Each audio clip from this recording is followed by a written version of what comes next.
I do, and I've been doing for a little while, which is beatboxing. So my background is I was in an a cappella group for the last 3-4 years. I never used to do it before I joined, but I joined to sing, and our beatboxer left, and I'm a drummer, so I took over. So first I'll just tell you a little bit about just about it, where the term comes from. So people have been doing vocal percussion kind of stuff for a long time, but one of the most notable examples are called bowls, and it's the tabla patterns for Indian drums. And so when you learn to play tablas, which I've learned a bit as well, you have to learn to speak every pattern before you can even play it, and while you practice, you actually say it, and there's kind of no other way to do it because the patterns are so complex that you lose track of what you're doing.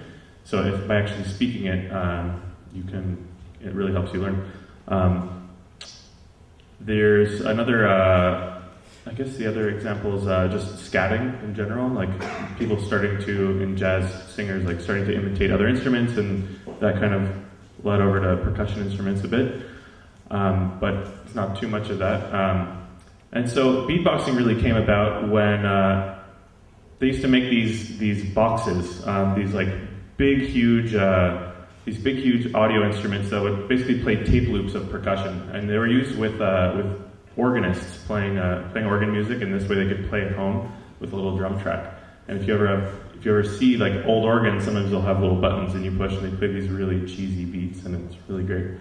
And then people started to make more complex ones and things that started to use digital technology instead of analog technology, but not everyone could really afford that, so people started to imitate it at home, and it really became popular with hip hop culture, and so some of the first people were Dougie Fresh was one of the first real main beatboxers, and then it became more popular with people like Rozelle, who you may have heard of from The Roots, Matasiahu, so you're wearing a shirt.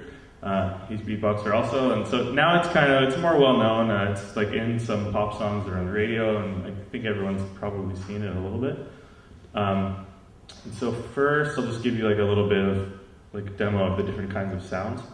So some of the bass drums, and this actually only became standardized maybe 10 years ago. People started to actually come up with a standardized alphabet and look at some of the IPA, the International Phonetic Alphabet, and actually how to write these things out and so that they could spread these beats and these techniques.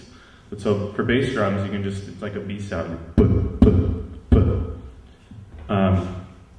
and you can either have it vocalized where you're or just. There's also. Then there's lots of snare drums, it's either a T sound or a K sound, or. And also there's a lot of interesting things you can do by just how you hold the microphone. If I go,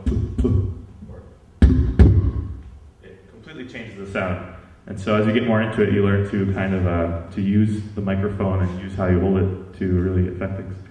And I didn't really prepare anything special, and I'm really not some people do beatboxing, it's really party tricks. It's how to show off. It's one of the things that's really popular is Rozelle, who does sings and beatboxes at the same time. And it's kind of cool, but what I've usually done is just more beatboxing with people singing. So, or beatboxing with people that are freestyling. If anyone's a rapper and wants to freestyle later, let me know. I'll beatbox and walk down the street, and sometimes people will stop me and go, "Oh, stop, come here!" And then they'll just have a jam session for 10 minutes. They're just happy to have beats to freestyle over. So I guess I'll just beatbox a little bit for you now.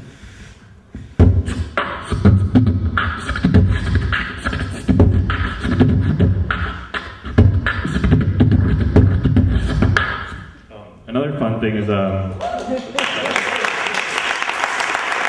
you can do a scratching sound by actually inhaling on your hand.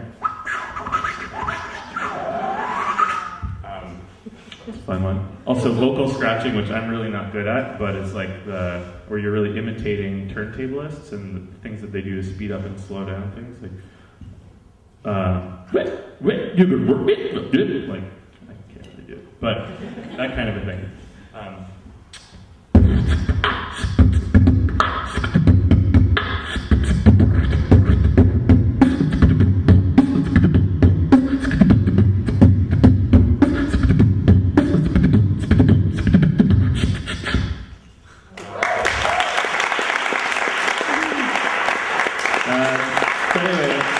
Later tonight, if I'm a little more drunk, I'll probably beatbox if you hassle me enough.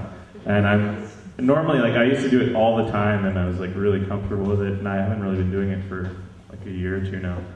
Kind of out of practice. But, yeah, come find me later, and I'll beatbox for you tomorrow.